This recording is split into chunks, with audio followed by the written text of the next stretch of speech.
Okay, ladies and gentlemen, welcome to Azerbaijan in round 8 of the TUF Racing World Championship. We are here today in Baku at one of the street circuits on the calendar. Should prove to be a good race tonight. We have a full lobby. We've got a couple of reserve drivers in the way of Chris Logan, Miracles, who I believe is one of the front runners in Division 2, and we also have Henry, who is quite a regular. To be a very good race tonight. A lot of incidents, possibly a couple of safety cars, I would imagine. I'd be very surprised if every single driver does finish the race this evening. We're currently on board just as we start qualifying with just under 9 minutes to go with Corey, who is obviously the league owner, as we all know. It's currently his birthday, lovely pink Force India. So I know most of the guys inside the group are wishing him a good result this evening. I believe he's on his flying lap just as we speak, so we're going to stay on board with him. We're going to let him take us through the first lap of qualifying that we're going to see. We had the Division 2 race here last night. Bit of a crazy one. There wasn't too many retirements, but there were quite a few incidents from what I can remember. We had a good win for Nikos there, who is doing extremely well in the current championship. So just myself in the commentary booth tonight. You're probably used to my voice by now, so I won't have to introduce myself again. As we see Corey coming down towards the end of Sector 2, obviously we've got the very, very long straight here in Baku with the windy left-right just before the final straight, which you have to make sure you get that right. Obviously take that at full throttle, so if you do get that wrong, you clip a wall. It's as good as race over, to be honest with you. Obviously we've got the tricky castle section here as well, and although it is quite a wide street circuit at times, there's not too many places you can overtake. Obviously I've got a few straights towards the start of the lap, but other than that it's quite a difficult one. So Corey is just coming up to cross the line, and he sets a time of a 1:41.9. Now George Alice is currently in pole by just under 4 tenths with a 1:40.7, with Pubster Andy in P2. Not had the best of championship so far, Pubster Andy, quite a bit of bad luck. We also have James down in P8 at the moment, just obviously setting his banker time. He is one of the front runners in the current championship. I believe he's won 2 or 3 races so far. We've got Trizzy, who is another one of the new guys. I think he's only raced, this will be his 3rd race in the championship. We did a America's Special a few days back, which was won by Sao Paulo, so he'll be looking for a nice strong race this evening. And yeah, so we've got exactly 6.5 minutes left of the session, as we see one of the Red Bull drivers driving without a front wing. Hopefully it doesn't jeopardise anyone's laps too much. We're going to go on board with Fuzzer as he comes through the tricky castle section, takes it nicely. It's really important to get that right left at the top of the castle section right as well, because it can lose you so much time. As you see Pubster Andy moving out the way for Fuzzer. Got another yellow in Sector 2. Like I said, I would expect a few incidents tonight, so it should be one to watch. It certainly was last night. Fuzzer quite early on the brakes there, clips the curb. Oh, ghosty car there. I wondered whether that was going to cause many problems, but it didn't.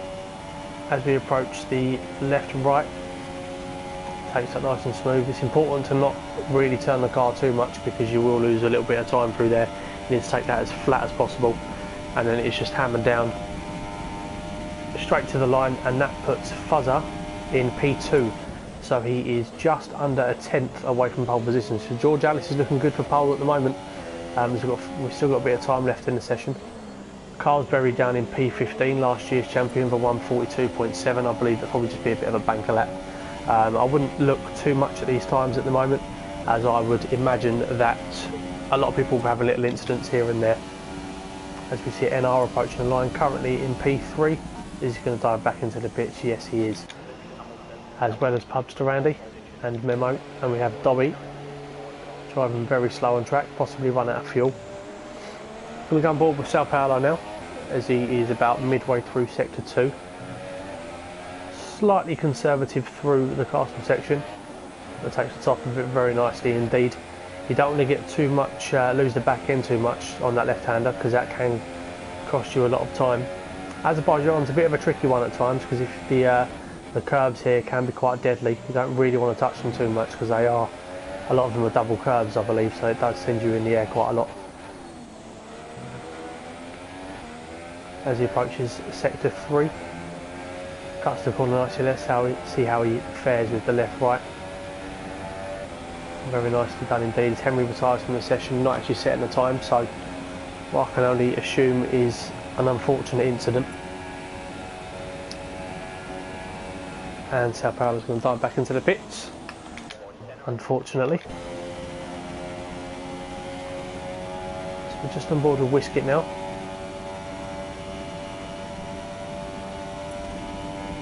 This looks like it's going to be a flyer.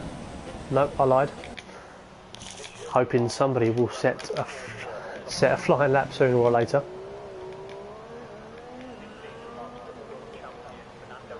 Yeah, looks like everybody is in the pits, apart from Corey, who's on an out lap. So, a bit of a dry period for the commentary, but we shall soldier on.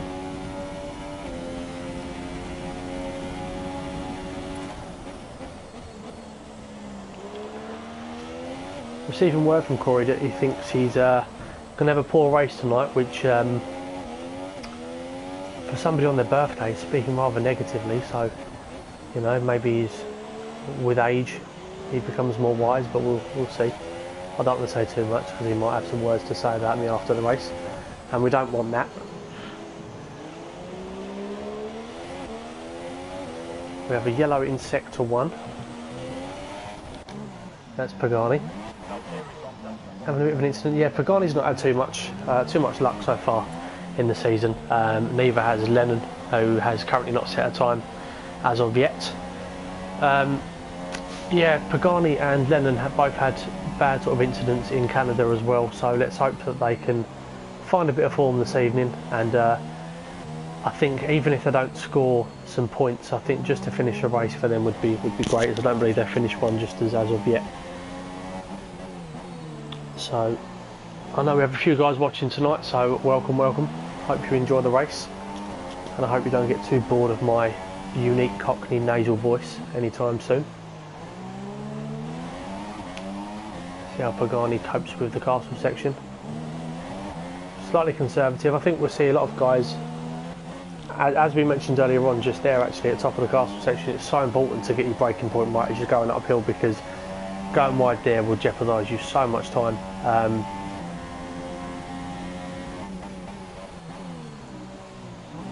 So yeah, as he just comes down towards the end of Sector 2.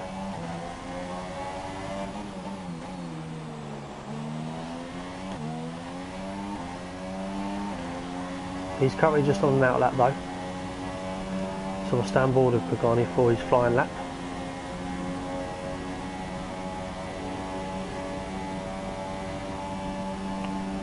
And hello John, Formula 1, saying hello in the chat on the stream. Nice to have you with us, mate. Hope you enjoy the race.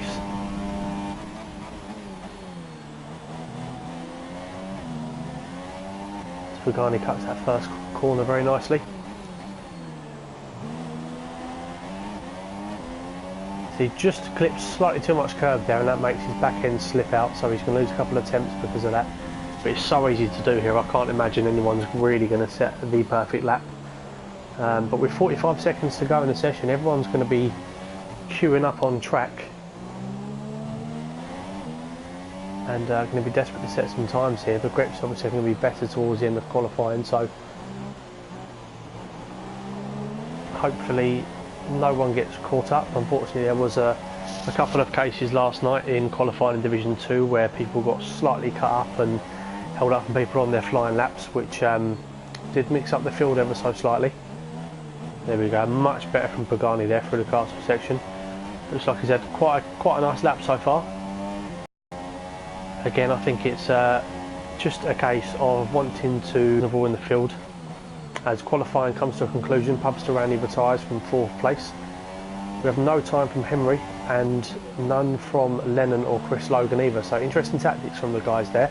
I think what they're going to do is possibly just sit at the back and wait for all the drama to unfold in front of them. I think again they just want to get a nice solid race performance under their belt, especially for someone like Lennon who's not had much luck. George Alice still sitting pole over 140.7 as Pagani crosses the line, and Pagani goes in 13th place over 141.9.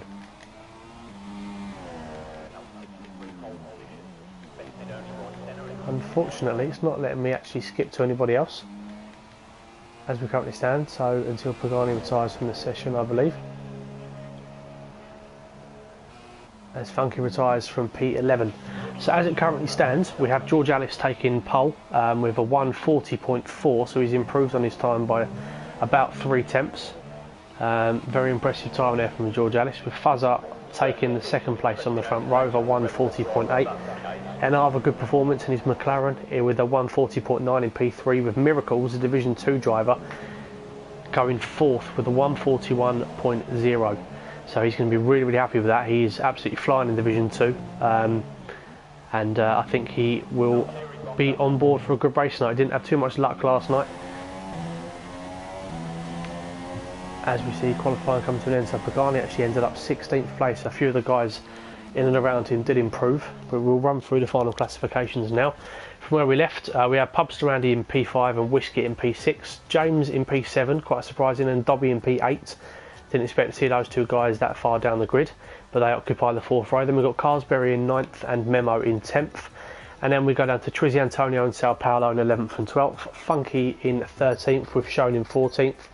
Birthday Boy, Corey in 15th, Pagani in 16th, and then the final 3, Lennon, Chris Logan and Henry with no time. So the guys will be going through their final preparations before the race this evening. Getting the last thoughts together, wiping the sweat away from the hands. And we will skip that before we get told off. Okay, so this is the point of the race where everyone picks their setups, gets comfortable, and with Azerbaijan not having the longest run up to turn 1 and the cars being very bunched together, I would imagine we will see a couple of maybe near misses or a couple of little incidents. I would imagine a few people will lose some of their front wing. Apologies for the noise. I decided to drop my girlfriend's makeup bag, which is going to put me in the doghouse, but we will soldier on.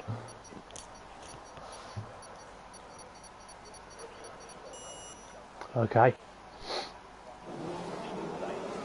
As the drivers prepare themselves, we are lights out in Azerbaijan. Looks like a good solid start from everyone so far. Can't see too much. We've got a Haas running wide there. George Alice has had a good start. Someone's gone off in the background. There's a couple of little niggles somewhere, a little bit of debris going off. One of the Red Bulls has lost his front wing, and we've got a Sauber going sideways. Who was in that Sauber? It wasn't Henry. Could potentially have been James. We're currently migrating host, so I believe there has been an issue. Yeah, Corey unfortunately got kicked from the session, so we will be restarting the race.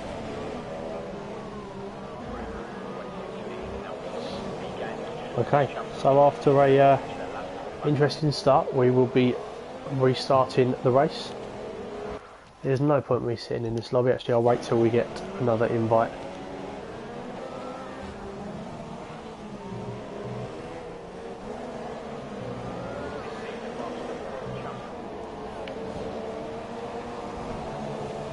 Okay, well, potentially for Corey's birthday, he could have been bought some new Wi-Fi. That would have been a nice present for him.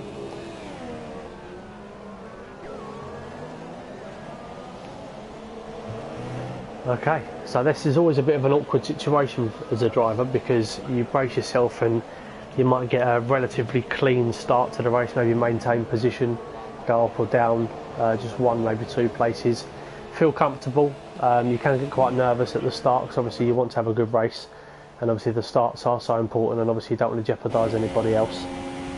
So yeah, at this point it's always a bit of a nuisance, because then you have to re-brace yourself again, and you might not have the same fortune the second time round.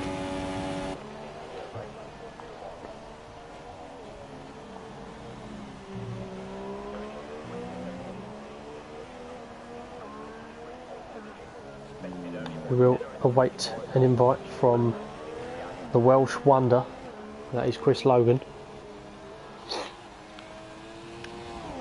who has formerly been known as Chris Logan, Chris 2 Logan, Chris 3 Logan, Chris 4 Logan, Chris 5 Logan and Daisy. So he's mixed himself up a little bit there, but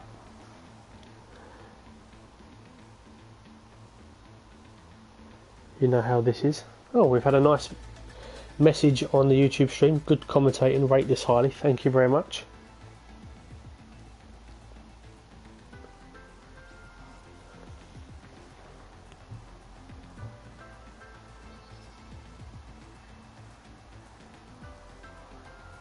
Always nice to have some positive feedback on the streams, so keep that coming.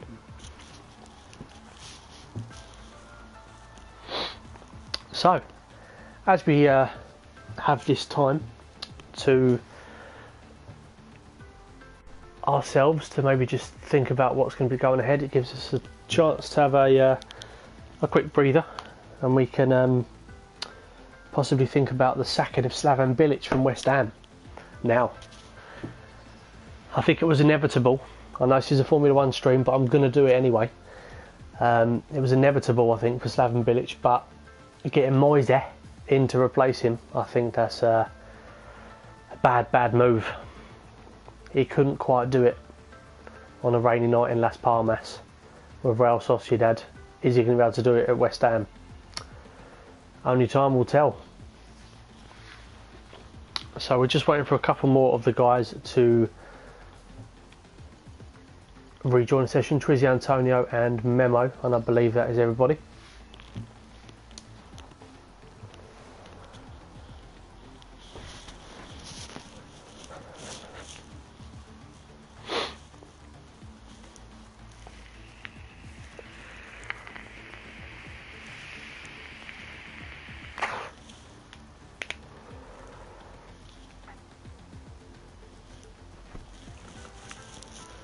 Hopefully the guys rejoin soon. Here comes Memo. Now, where is the mysterious Trizzy Antonio? First one in the lobby earlier on, last one to rejoin.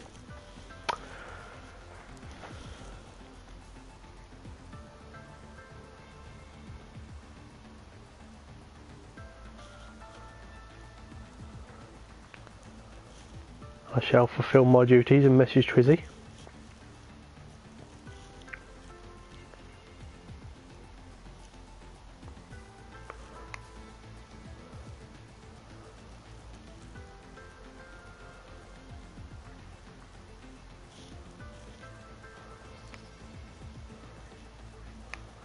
A couple of the guys saying they got a good start in the first run of Azerbaijan. Now hopefully the same guys can mirror that. Don't push too hard, guys, as Trizzy rejoins the session. Thank you. Very multicultural league we've got going on here as well. Quite a few Brits. We've got a Jamaican, we've got a Finnish driver, we've got a couple of Americans, a couple of Greeks. I'm actually from Bahrain, as you can see, it's highlighted just there. So, bit of a surprise to some. A lot of people just thought I was a very common Cockney, but you were fooled. We have a Lithuanian, we have Sao Paulo, who is not actually Serbian. We're half Serbian. As you've got a stunning view of that castle section just there. Looks like a good Call of Duty map on the other side of that wall. What a cracking game that is. Anyone watching the stream, I highly recommend Call of Duty World War II.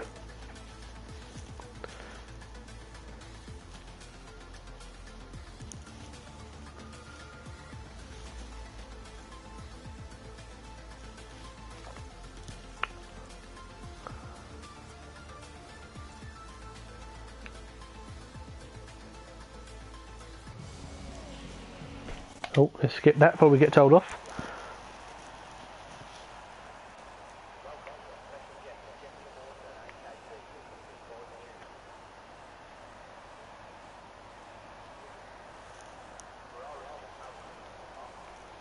Okay, I've just received word Sao Paulo is actually Serbian, I apologise. And we have an error on the following application, which is not good.